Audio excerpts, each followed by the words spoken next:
bienvenue dans une nouvelle vidéo, un nouveau podcast, ce format où on discute avec des gens que j'adore, de thématiques que j'adore, parce qu'autant se faire plaisir.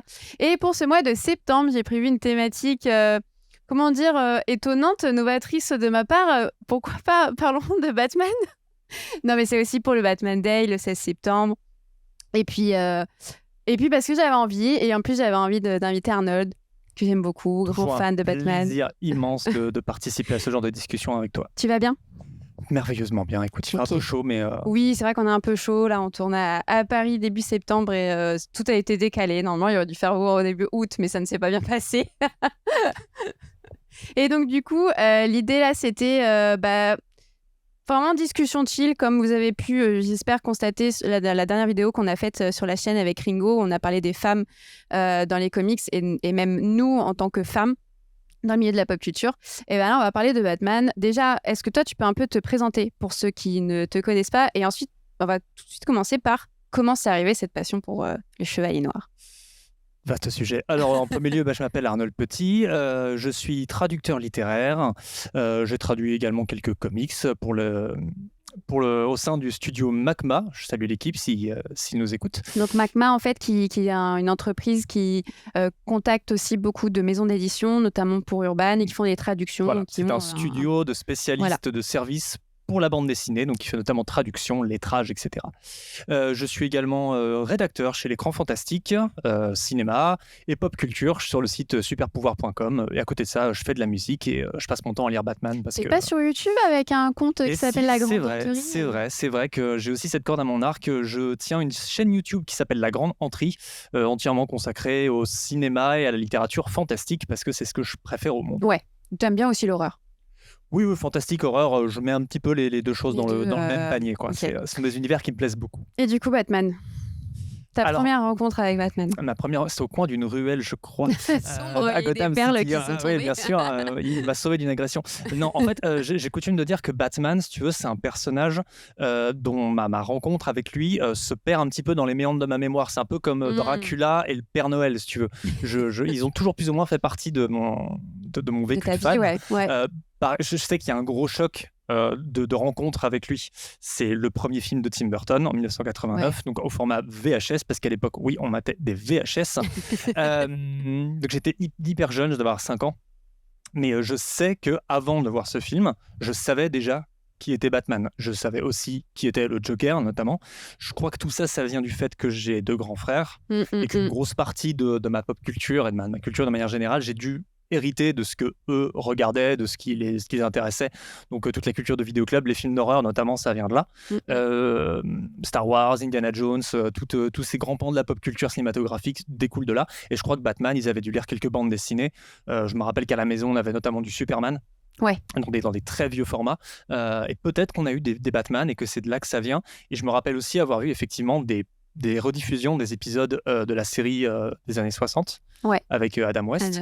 Donc peut-être que ça vient aussi de là, mais je ne saurais pas vraiment définir. En tout cas, c'est que le premier choc, vraiment la première vraie rencontre avec lui qui fait que, comme je l'ai dit dans un autre podcast où on parlait de Batman, la série animée, qui fait que ma première rencontre, ça a été le film de Burton, et qui fait que depuis, je parle plus de Batman comme un de mes personnages de fiction préférés, mais presque comme un vieil ami, en fait. C'est quelqu'un que je connais tellement bien et que j'ai l'habitude de fréquenter dans des pages de comics ou des tours de la pop culture en général, comme toi, j'imagine, qui fait que je le considère un peu comme ça, quoi. C'est un personnage vers lequel j'aime me retourner quand ça va bien ou quand ça va mal ou quelle que soit la situation. Mais c'est intéressant ce que tu dis là, parce que finalement, tu as ce sentiment parce qu'on est... on a du Batman un peu partout. Il y a eu énormément d'adaptations. Justement, c'était mon prochain point, du Batman petit au grand écran, avec plusieurs séries d'animation, avec plusieurs séries aussi de live action. Je rentre même Gotham dedans, avec plusieurs films de réalisateurs et de types de réalisation hyper différents, donc avec un public encore plus large. Je parle pas il y a les comics évidemment, et donc ça joue aussi, les jeux vidéo aussi, de fait qu'en fait on a toujours été accompagnés depuis bientôt 85 ans, parce que là, à l'âge actuel, cette année-là, Batman a 84, mais l'année prochaine 85, il a toujours été là. Moi je sais que du coup, de mon côté, ma première rencontre avec Batman, alors mon frère, c'était plus lui qui lisait des comics, et donc il lisait du Marvel. Et principalement Spider-Man et Deadpool. C'est ses 2 personnages favoris. Et moi, j'étais vraiment éduquée dans une une éducation, pas une, j'allais dire une culture, mais bon, une éducation qui était que le garçon, lui, avait les Action Man et moi, la fille, avait Barbie. Et ça m'embêtait un petit peu. Donc, Les choses ont changé, heureusement. Voilà, donc je faisais beaucoup d'allers-retours et j'allais beaucoup voir mon frère et j'avais des romans sur les dauphins. J'adore les dauphins, mais c'était vraiment... ouais, avec le recul, t'étais là, bon, j'aurais quand même pu lire autre chose. Et j'allais piquer ces BD. Je trouvais ça incroyable. Je me disais, mais putain, c'est vraiment top. Alors, je ne sais pas pourquoi, mais je m'étais dit, putain, mais c'est sympa, mais c'est trop drôle. J'aimerais un truc un peu plus dark. Je sais pas pourquoi. Mais tu sais, j'avais mon côté déjà évanescence. Je rentrais dans la période au emo. bout d'un moment, Voilà, ouais. j'avais besoin de respirer du dark. La partie ténébreuse en toi commence à prendre un peu le dessus. Exactement. Des touches de Paramore par-ci par-là. Du coup, on est parti à la Fnac parce que voilà, grosse lectrice de romans depuis toute jeune. Donc, mon père allait du me faire une fournée de romans. Et je passe dans le rayon BD et il y avait un gros comics Batman, un long Halloween. La version Panini, c'est ça à l'époque, non? La version... Ouais, si, c'est la version... À l'époque, c'était Panini, il y avait un très gros volume, je l'ai aussi. Ouais. J'avais déjà ce volume-là, mais ma mère me l'a réoffert un jour à Noël. Et du coup, j'ai fait... trop stylé. Extrêmement beau. Ouais, avec tout le respect que j'ai pour les éditions d'Urban, bien évidemment, et je l'ai racheté chez Urban, mais je pense que cette édition chez Panini avec un coffret à slipcase, c'était magnifique. Ouais, je sais que je me suis arrêtée dessus et que j'ai dit oh non, mais ça c'est cool. Et en fait, je vais pas mentir non plus, c'est pas ma toute première rencontre avec Batman parce que c'était déjà audible un peu partout. J'avais une amie qui aimait Batman, mais qui était pas du tout lectrice. Mais juste, elle avait des goodies de Batman. Tu vois, ce logo. Il est hyper symbolique, il se porte de partout. Je me souviens même d'une expérience, évidemment. Ouais. Je me souviens d'une expérience qu'on a eue avec l'équipe de Batman Legend à un festival où on avait un stand. Et du coup, dès qu'on voyait une personne avec un t-shirt ou une casquette, on les appelait pour qu'ils viennent sur le stand et nous, on voulait discuter, faire des quiz. Et donc, on appelle une personne qui avait vraiment une panoplie, hein, le t-shirt, le short, je crois qu'il y avait les baskets. Je dis, mais t'es fan de Batman, non? Oh non. Mais alors, pourquoi tu as toutes ces tenues? Je suis le mouvement. Ça se porte bien, j'aime bien. Pour te dire, l'empreinte, la force qu'a ce personnage-là, vrai, ouais. Quoi.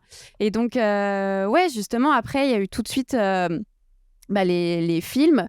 Je pense que j'ai embrayé tout de suite avec la série animée, Batman The Animated Series, en tout cas 1992, et les films de Burton. Bien sûr, en fait, la série animée est un prolongement direct des deux films de Burton. Hein. Il reprend toute l'esthétique rétro qu'il avait épousée à ce moment-là, et la plupart des archétypes de personnages comme le Joker ou Catwoman reprennent ce qui a été fait dans les films de Burton. Selina Kyle, normalement, est traditionnellement brune.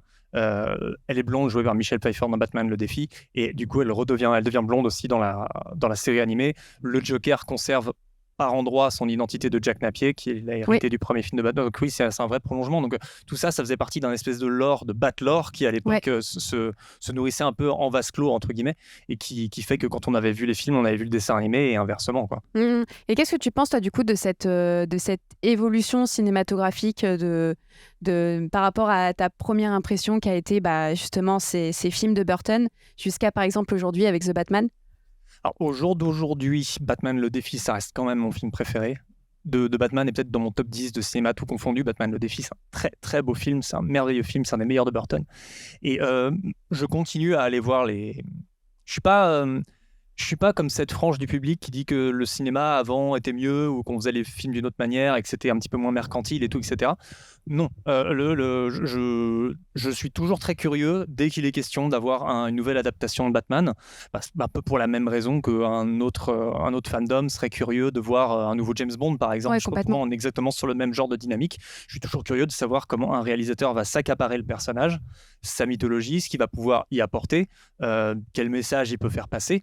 Je trouve qu'on a eu des déclinaisons qui se justifient à peu près toutes, même celles de Schumacher qui ne sont pas super populaires. Tu vois, avec le recul, je trouve que c'est assez justifié dans l'esprit de ce gars-là à ce moment-là de faire un Batman un petit peu plus comique, un petit peu plus second degré.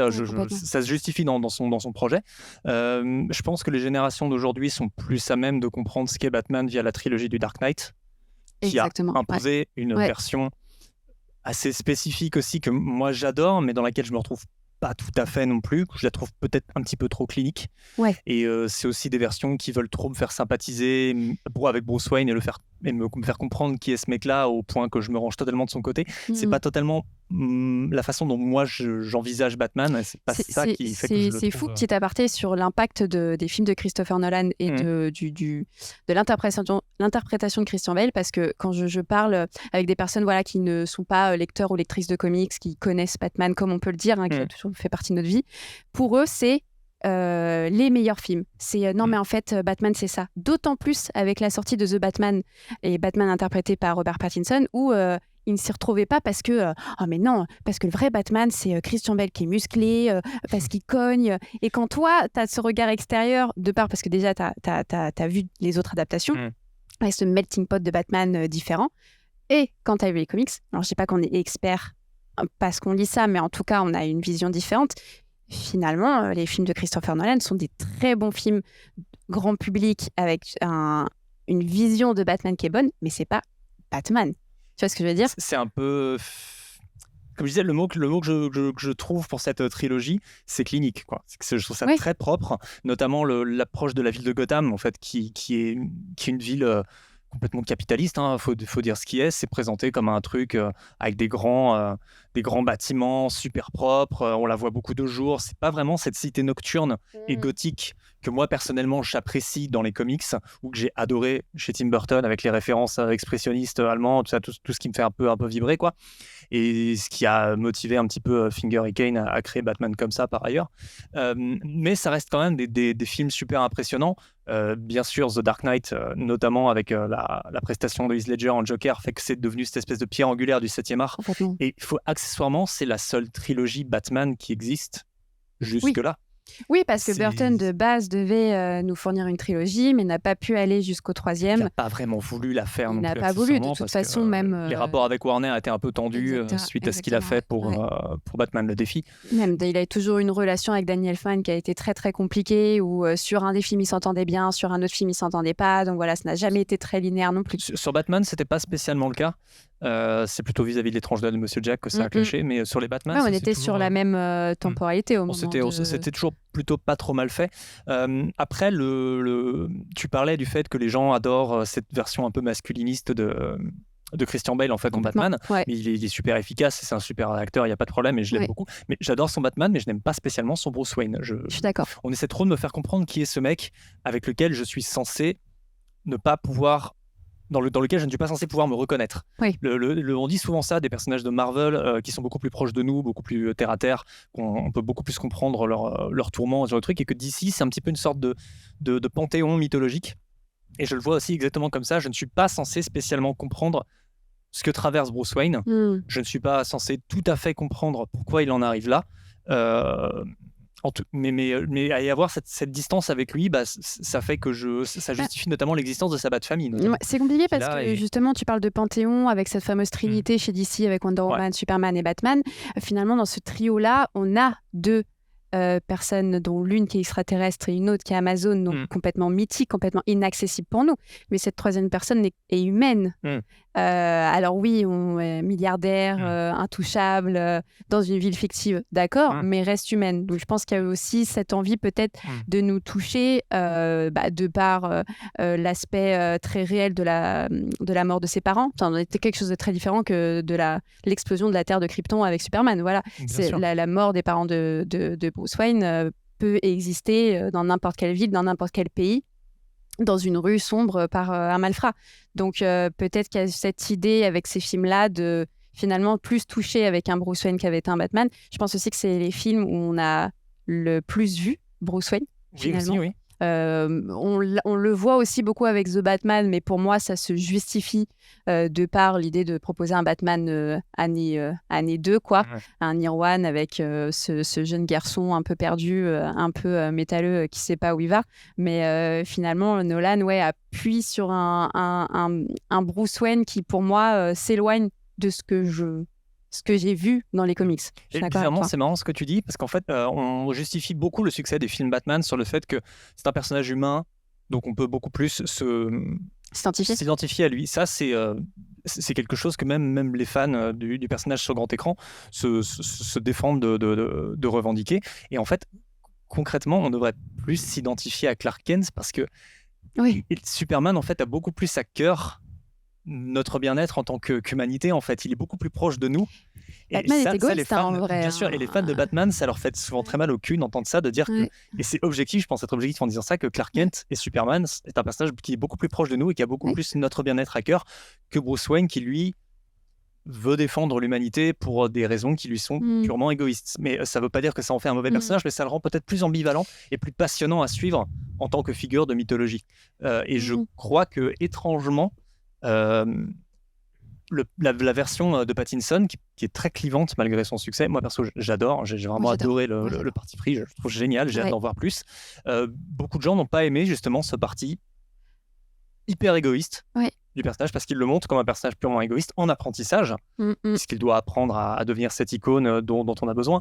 La dernière scène où on le voit, parce qu'une des dernières scènes où il y a une gamine qui s'accroche à lui sur une civière, ça m'a bouleversé de ouf. Ça, c'est le genre de truc où je me rappelle pourquoi j'aime Batman depuis que je suis tout petit, quoi.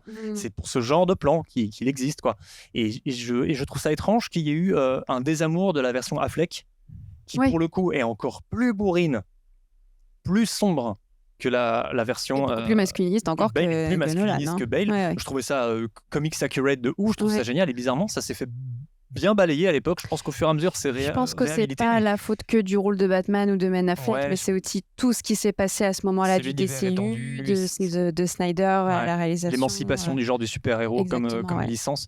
Et je trouve ça dommage, parce qu'il y a un vrai raté, je trouve, sur l'aboutissement de ce qu'aurait pu être le Batfleck, qui est super intéressant. Et au final, on finit avec ces adieux en demi-teinte dans The Flash qui sont, je trouve, relativement tristes pour ce personnage. Mais tout ça pour dire que chaque fois qu'un auteur s'y attaque, il a quelque chose de nouveau à lui apporter.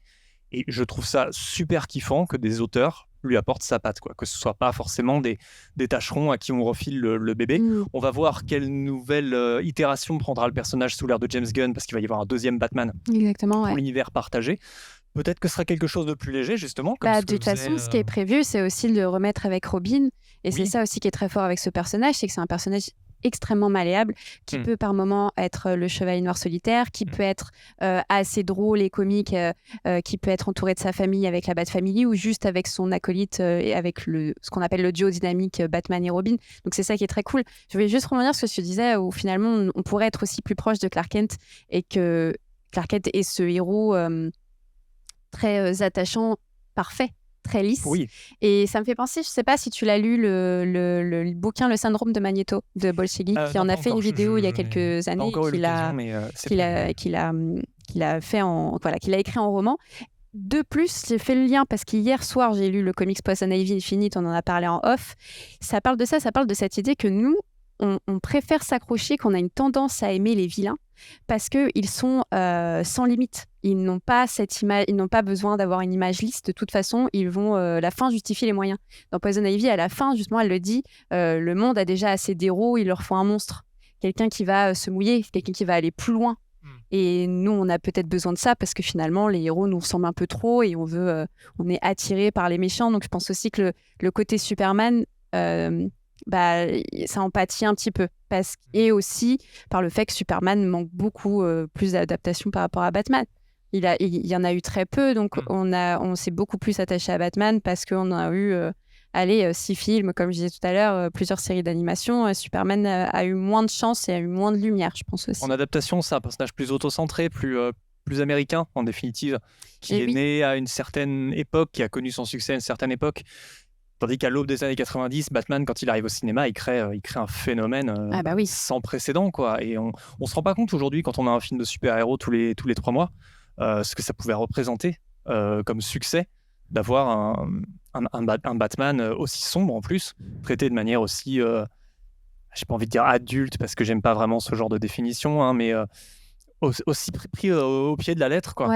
Avec des effusions de sang, un truc comme ça. Aujourd'hui, tu vois un Batman, t'as pas une effusion de sang dans une adaptation de Batman, hein. Je crois que dans mon souvenir, même dans The Batman, t'as pas une giclée de sang. Dans la trilogie Dark Knight, tu n'as pas une goutte de sang, presque pas. Non, The Batman, c'est plutôt lisse. Après, il joue.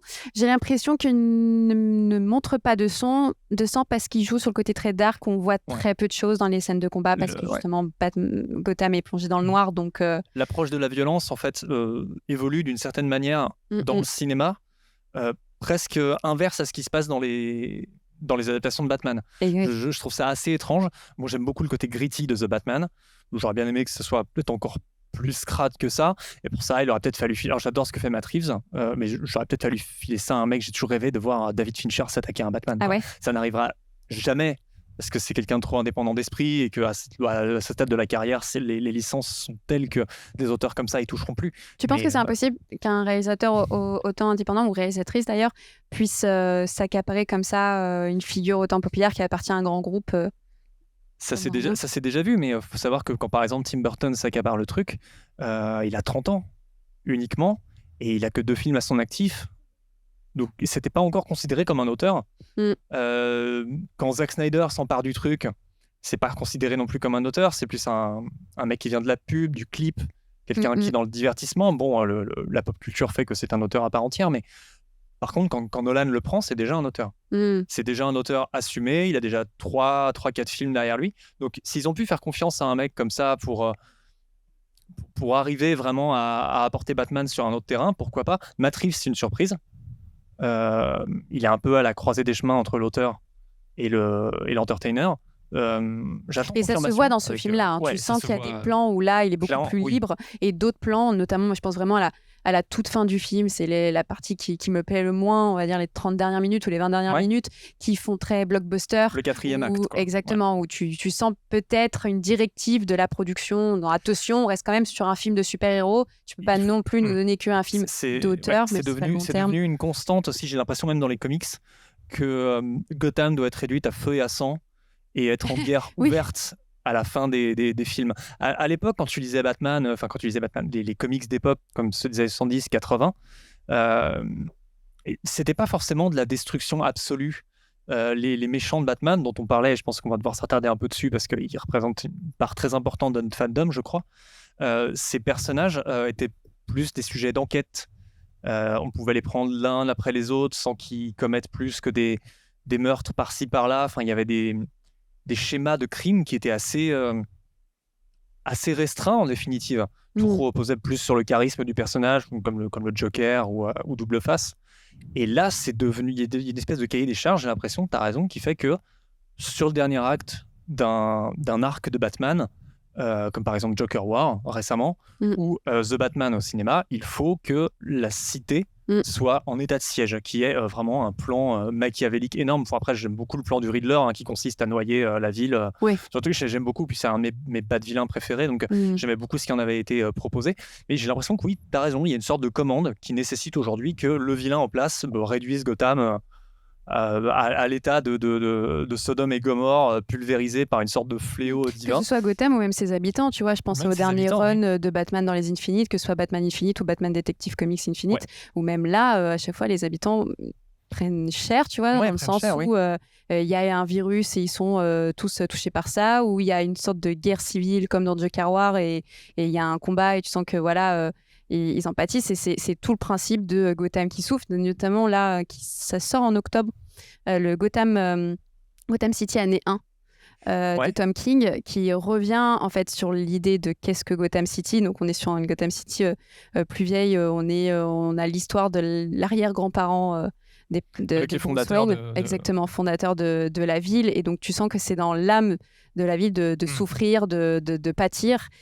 C'est dans comment dire, dans la création, dans l'origine story, comme quand on te dit Batman né de là, il tombe dans une cave de chauve-souris, ses parents sont morts, il y a l'histoire des perles, voilà, c'est fondamental. Donc Gotham City doit souffrir, mais après ça dépend comment tu le montres.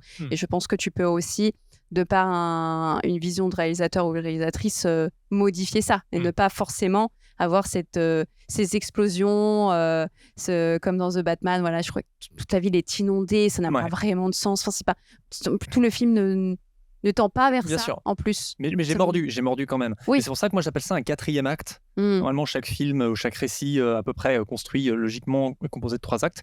Là, après la capture du Riddler, pour moi, le 3e acte est terminé. Mais il y a cette espèce de cette petite 20-25 minutes de plus qui constitue une sorte de 25e acte bourré de tropes assez super héroïques avec les hommes de main à exploser.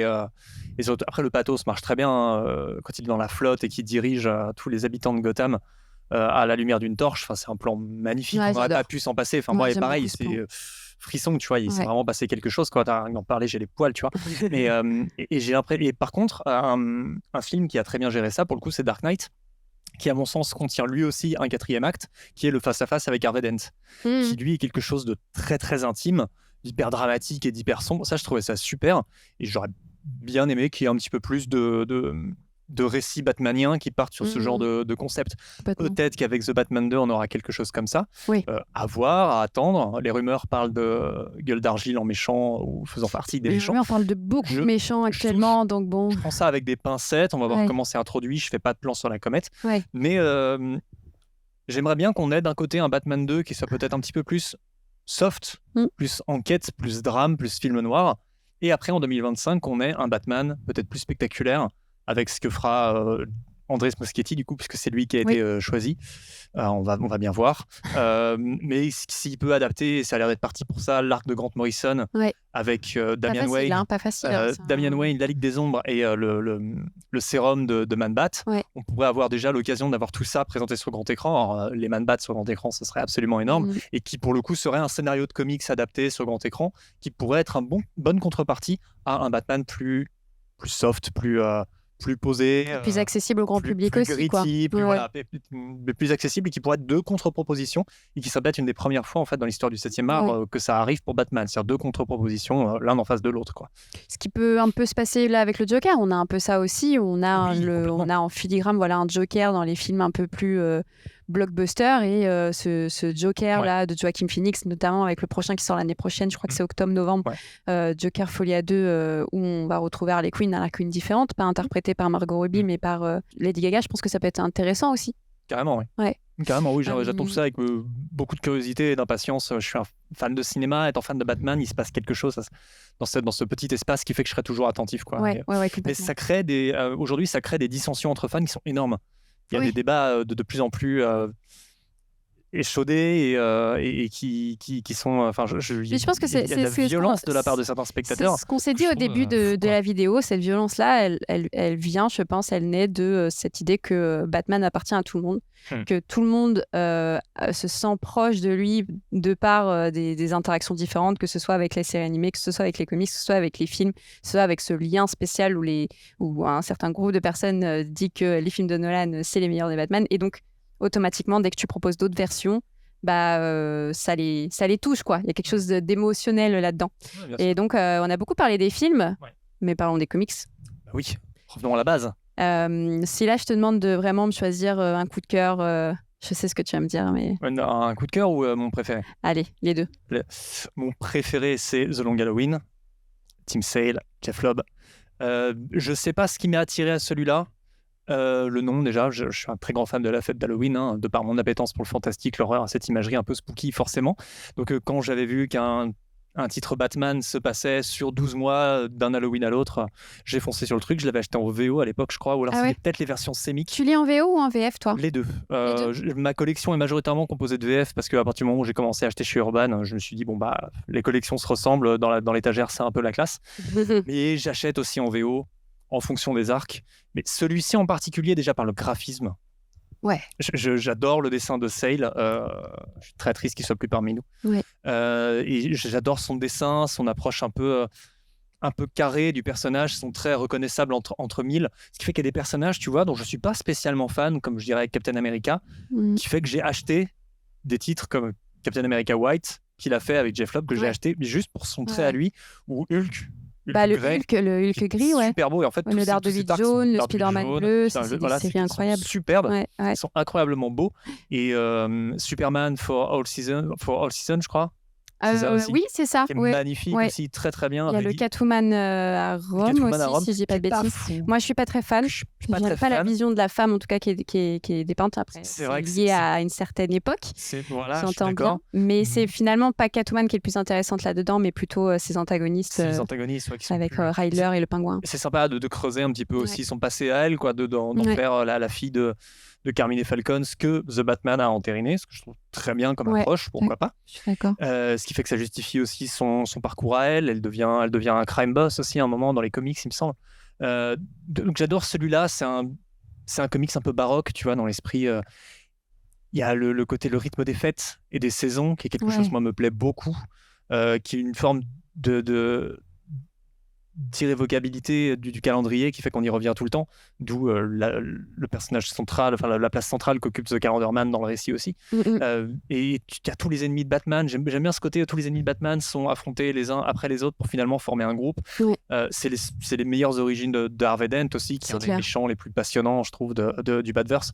Et je mets pas Dark Victory, la suite, au même... Amère Victoire. Amère Victoire, au même niveau, mais je l'aime beaucoup quand même. Il est un peu en dessous. Quitte à avoir des origines de Robin, j'aime autant voir celle-là. Dick Grayson est encore un des Robins que je préfère. Et il y a une de mes planches de Batman préférées dans celui-là, c'est celle où après avoir, je crois qu'il a explosé Tony Zuko. Batman a explosé Tony Zuko, donc l'assassin des parents de Dick Grayson. Et Dick Grayson, encore gamin, en fait, est dans l'ombre de la cape de Batman. En fait, il y a une espèce toute une page et aux 3/4 noir, il y a juste les yeux de Batman de profil et Dick. Un peu recroquevillé qui s'accroche à lui ou qui est dans l'ombre de sa cape. Super belle planche, minimaliste à fond, et il joue beaucoup avec les ombres. J'adore ce truc là. Quand tu as un coup de cœur récent, moi j'en ai deux, je vais en dropper un, c'est Batman Impostor, que j'ai vraiment trouvé génial. Justement un des comics qui a aidé à l'adaptation de The Batman. Voilà, absolument. Donc ça, je l'avais pas lu en VO, je savais pas que ça sortait avant qu'on me l'offre pour de la promo à la sortie du film. Gros coup de cœur, je trouvais ça génial. Et récemment, en coup de cœur, Joker War, pas tout le cycle. Je suis pas forcément fan de ce que fait le scénariste, mais la fin de la Joker War, il se passe une scène où Batman est vraiment au plus bas et où le fantôme d'Alfred lui apparaît. Je sais pas si tu vois cette scène en particulier. Cette scène, quand j'ai un coup de mou, je la relis. C'est très très rare que je fasse ça avec une bande dessinée, mais quand je me sens pas bien et que je vais être inspiré par quelque chose, je vais la prendre dans ma bibliothèque et je relis ce passage. Je le trouve incroyablement beau.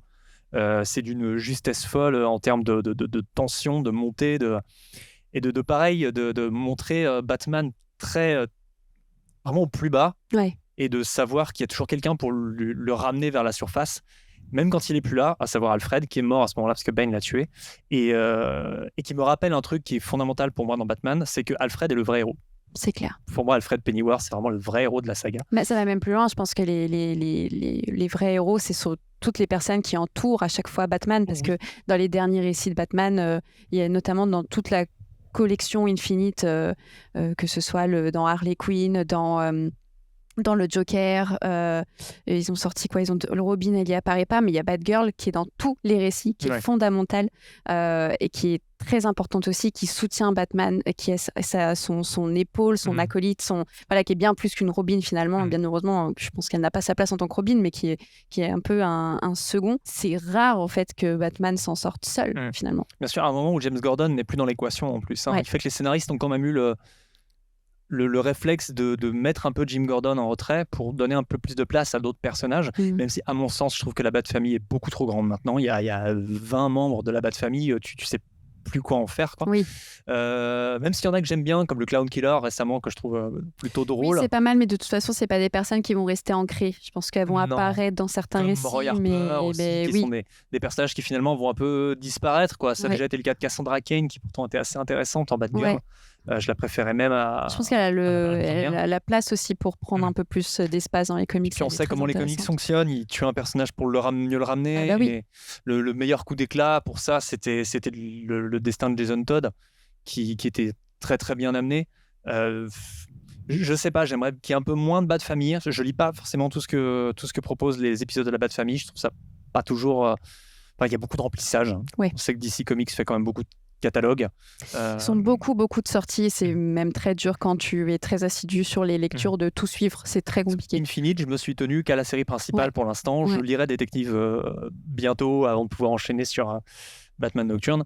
Mais c'était super intéressant, Infinite. C'est revenu à quelque chose d'assez essentiel de Batman, très centré autour de lui. Et ça me déplaisait pas. Donc, et justement, pour terminer, là, on a parlé de la Bat-Family, mais on peut finir sur les antagonistes. Tu disais sur Joker War, il y a aussi un nouveau personnage qui est Punchline. Donc une nouvelle méchante, celle qui, dans l'idée, veut remplacer Harley Quinn, parce qu'Harley Quinn est complètement dissociée et séparée du Joker. Mais ce qu'on aime aussi dans Batman, c'est cette galerie des vilains, qui est incroyable. Ils sont une très grande partie, je pense, ils justifient en grande partie le fait que les personnages, les fans de Batman reviennent toujours à cette mythologie. quand un nouveau film sort, par exemple, on reparle des films, on a hâte de savoir qui va endosser le rôle du méchant, qui va justifier que Batman évolue à nouveau dans son comportement à l'écran ou ce genre de choses. Bien sûr, il y a un côté cyclique, mais dans les comics, qui fait que on peut pas se débarrasser des méchants, ils reviennent toujours. On a beau nous en proposer des nouveaux, les classiques, la rock galerie classique, c'est un des personnages qui sont passionnants parce qu'ils représentent tous un aspect Ouais. de Bruce Wayne Ouais. qui ont complètement perverti, quoi. Et c'est aussi une des... C'est des versions de lui, en fait. Un des arcs thématiques de la mythologie de Batman que je préfère, et que Batman est à peu près aussi cinglé que les mecs qui l'affrontent, quoi. J'aime bien quand on justifie ça. Ça, c'était très bien foutu dans une adaptation filmique dont on n'a pas parlé, qu'il faut mentionner au moins, c'est Le Fantôme Masqué.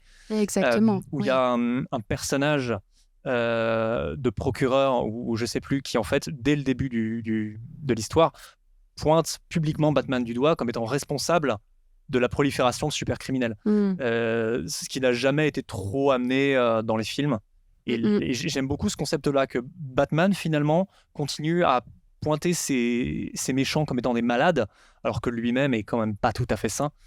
Et quelque part, tu dis, ils ont un petit peu raison. Quand ça vient de la bouche du Joker, c'est pas forcément l'argument le plus valable. Mais quand un personnage qui est plus calculateur, comme le Riddler, ou même le Scarecrow, l'épouvantail, lui sortent ça. Et qui sont la plupart des méchants de Batman sont très intelligents. C'est des hommes qui ont fait beaucoup d'études, ou des femmes comme Poison Ivy qui est une scientifique. Enfin, je ne vois pas dedans Gueule d'Argile qui était acteur ou je l'ai oublié, celui qui vise dans les égouts. Killer Croc. Ouais, exactement, Killer Croc. Il a très peu de run, malheureusement, donc on le voit pas beaucoup. Mais voilà, c'est des personnes qui sont peut-être moins intelligentes, mais en tout cas, il a énormément de rivaux et de rivaux. Il y a une échelle morale très intéressante, en fait, que je me suis toujours figuré en ce qui concerne Batman et ses adversaires. C'est que Bruce Wayne subit un traumatisme infantile, la mort de ses parents à un très jeune âge, qui fait qu'il est obligé de grandir en fait très vite. Oui. Moralement, il devient obligé d'apprendre très tôt un paquet de trucs sur la criminologie. Il grandit extrêmement vite. Et une fois adulte, il fait quelque chose de très enfantin pour le commun des mortels, à savoir se déguiser, pour faire peur aux gens. Les adversaires sont déjà des adultes, avec tous les tips pour à peu près s'en sortir dans la vie, mais influencés par ce mec-là, vont retomber vers l'enfance en mettant aussi un costume et se comporter de personnes de façon un petit peu mais absurde, quoi. Enfin, le Riddler, en fait, fait des devinettes pour faire des crimes. C'est infantile, quelque part. Le pingouin joue avec son parapluie. Le pingouin, il joue avec son parapluie. Il a aussi un traumatisme d'enfance. En fait, c'est un personnage particulier parce que, en fait, par exemple, mettre ce personnage à Arkham n'a aucun sens. Il n'est pas fou, en fait, le pingouin. Mais c'est un personnage quand même aussi avec des traumatismes importants. Le problème d'Arkham, c'est qu'en fait, on ne comprend pas bien dans certaines adaptations ou certains comics si c'est un asile de fous, ce qui est de base le principe, ou juste une prison. C'est pour ça que Blackgate prend plus d'importance depuis une quinzaine d'années pour bien faire le distinguo entre les fous criminels et les criminels, quoi. Donc toute la pègre va plutôt à Blackgate et le pingouin a plus sa place à Blackgate, quoi. C'est plus un mafieux. Bon, bien sûr, il est un peu taré, et c'est le genre d'abruti qui tue ses hommes pour montrer que c'est lui le plus balèze. Mais concrètement, c'est pas un personnage fou. Il y a quelque chose que je trouve aussi assez intéressant, on peut le dire de manière assez générale chez les méchants, c'est qu'il y a un certain lot, et peut-être pas assez, de méchantes très fortes, qui sont des personnages féminins très forts, en fait, qui ont un impact assez énorme, qui, pour le coup, devraient, à mon sens, avoir un impact plus énorme dans les films, notamment pour que ça s'ancre bien dans la tête du spectateur, qui a des personnages féminins vraiment méchants, qui sont passionnants. Alors, bien sûr, il y a toujours une petite nuance sur Catwoman, qui passe d'un camp à l'autre, qui est une girouette, en des quelque trois, sorte. si on revient sur le trio de Gotham City Sirens, qui comprend Catwoman, Poison Ivy et Harley Quinn, les trois aussi maintenant entre un héroïsme et une méchanceté. Harley Quinn est en pleine redéfinition de son identité. Dans les derniers runs, en tout cas, elle se veut pas forcément une héroïne parce qu'elle n'arrive pas à se considérer comme telle, vu les actes qu'elle a commis et son lien avec le Joker, mais veut faire le bien, ou ce qu'elle entend comme le bien. Poison Ivy, dans beaucoup de runs, c'est considéré comme une méchante, une éco-terroriste. Dans le dernier run Definite, elle l'est, mais tu sens qu'en fait, les showrunners poussent l'appui sur la gentillesse aussi de la personne derrière. De même pour Catwoman. Alors qu'on va pas forcément faire ça avec les personnages masculins qui vont rester 100% méchants. Alors que Poison Ivy, pourtant, il y a quand même matière. Il y a matière à qu'elle soit totalement méchante. À qu'elle soit totalement méchante. Oui. Après, c'est un personnage ambivalent dans le sens où son combat, en fait, est tout à fait compréhensible et presque justifié, en fait, en définitive. Surtout aujourd'hui. D'autant plus aujourd'hui. Donc, je trouve ça très bien qu'Infinite lui consacre un volume que j'ai vraiment, vraiment hâte de lire. Par exemple, pour revenir au film, ce serait super bien qu'un jour, on ait un film Batman, donc pourquoi pas Batman 2, très vite, et où l'antagoniste serait Poison Ivy. Ouais. Et vraiment, elle en méchante principale, et puis c'est tout. Parce que c'est une menace très concrète pour Gotham. C'est un personnage psychologiquement passionnant, complexe, avec effectivement un message qui a vécu des choses très dures aussi, d'harcèlement, de maltraitance. Bien sûr, avec son rapport avec Jason Woodrue, qui est clairement une relation toxique hyper grave, littéralement pour le coup. Mais j'ai l'impression que les producteurs ne veulent pas faire en sorte que Batman puisse affronter une femme uniquement. J'ai l'impression qu'ils ne veulent pas. Je ne sais pas pourquoi. Ce serait bien que ça change, qu'il y ait quelque chose qui se passe à ce moment-là et qu'on fasse pas. Tu vois, je suis content qu'il n'y ait pas eu un Birds of Prey 2 et que la méchante soit Poison Ivy. Parce il aurait peut-être pas fallu faire un. Déjà, ça aurait fini par les Spice Girls se réunissent tous ensemble et elles sont copines. Je pense pas que c'est comme ça qu'il faille aborder le truc. J'aimerais bien un jour cette rogue galerie aussi, c'est un moyen de présenter des personnages forts, téméraires, certes méchants, mais toujours un peu, comme tu disais, Harley Quinn, certes, était méchante, mais elle est toujours pas sur cette dynamique d'héroïsme typique. Si on sort un petit peu du comics et qu'on revient sur un sujet sociétal, une femme, c'est pas vraiment méchant. Voilà. Tu vois, il faut toujours qu'on soit un petit peu gentil, douce, à l'écoute, etc. Et donc, j'ai l'impression que ça s'écrit encore mais quelque part, comme Bruce Wayne n'est pas tout à fait gentil, en définitive. Ah oui. Oui. Dans cette mythologie-là, ça me choque pas spécialement. Mais il y a aussi des personnages féminins très forts dans l'entourage de Bruce. Barbara Gordon, bien évidemment. Bien sûr. Spoiler, que je trouve un personnage assez passionnant vis-à-vis de sa figure paternelle, qui est le maître des mystères ou le maître des indices, je crois, un méchant troisième zone. Le maître, il apparaît pas tout le temps. Qui est pas très intéressant, mais qui justifie le développement du personnage de Spoiler. J'aime bien les journalistes comme Vicky Vale qui apportent aussi des petites choses qui pourraient être un petit peu plus mis en avant. Qui sont des femmes fortes avec des métiers, qui tiennent tête. Qui ont de la gouaille. Et à Bruce Wayne et à Batman, complètement. Qui ont un handicapé total du sentiment, Bruce Wayne par ailleurs. Donc quand il a des femmes qui leur mettent un peu à sa place, c'est bien aussi. Leslie Tompkins, personnage essentiel. Qui est une Alfred. Qui est une Alfred un peu différente et peut-être plus dure même qu'Alfred, moins conciliante. Notamment dans The Impostor, dans Batman Impostor, je trouve qu'elle est incroyable dedans. C'est vraiment, elle l'oblige Bruce à venir suivre des séances de thérapie tous les soirs après son combat contre le crime. Sinon, elle va le dénoncer. C'est bien, et je n'ai aucun doute qu'elle le ferait. Ça marche. Parce qu'elle s'inquiète pour lui, aussi bien parce qu'elle le suit depuis qu'elle est gamin que parce que c'est son patient. Donc, j'aime beaucoup ces personnages. J'aimerais plus les voir s'émanciper à l'écran, les voir plus. Voilà quoi. C'est vraiment très intéressant. Et donc, les vilains. On les trouve passionnants aussi parce qu'ils sont complexes, parce qu'ils sont tous un peu humains, pathétiques. Il y a beaucoup trop de Joker maintenant dans l'éditorialité, je trouve. Donc, beaucoup de séries sur lui. Pareil, on veut trop me faire comprendre que c'est lui le big boss, que c'est... Je trouve qu'il y a d'autres méchants assez sympathiques. Ça marche pas, Je suis passionné par l'épouvantail, par exemple, que je trouve pareil dans Infinite. Il a été extrêmement réussi. Cool, il a vraiment un plan hyper vicelard où il s'acoquine à une sorte de Bill Gates, de Bill Gates 2.0 qui est une pure ordure.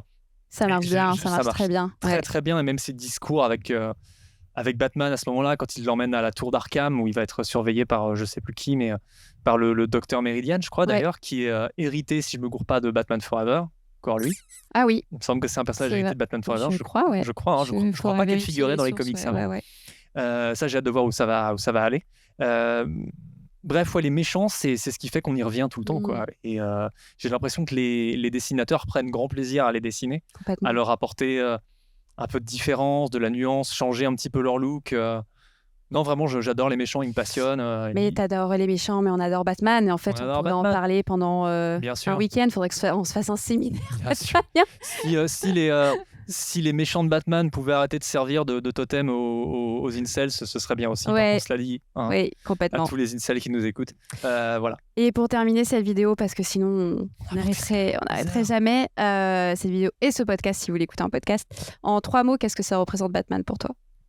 Un vieil Ouais, je ami. sais, je viens d'inviter un vieil, Un vieil ami. un vieil. Oh, c'est Voilà, beau, un vieil c'est ami. très beau. S'il fallait être concis, ce sont les 3 mots que j'ai trouvés. Waouh, trop beau. Voilà. Merci Arnaud, c'était Merci, Alexandra. passionnant et je pense qu'on On fera un volume deux. ouais, ou deux. Plein de Mais thématiques dont on grave. n'a pas Mais parlé. oui, attends, je viens de penser, mais on peut grave créer un truc. On va en parler. J'ai créé un en- monstre. Attention, encore un. Merci. Et puis bon, n'hésitez pas à soutenir et la chaîne, à aller voir du côté de la Grande Entrée, du site Super Pouvoir, du L'écran fantastique, c'est en Fantastique, kiosque. et de suivre aussi tous les romans ou les comics que Arnold te traduit, car c'est du bon travail, je le confirme. Merci beaucoup. Merci à vous, merci à l'équipe du collectif Le Réseau qui est là, merci à mon amie Maëva qui m'a attendu parce que j'étais en retard et qu'on a commencé la vidéo en retard. Voilà, et puis je vous dis à bientôt. Salut! Au revoir.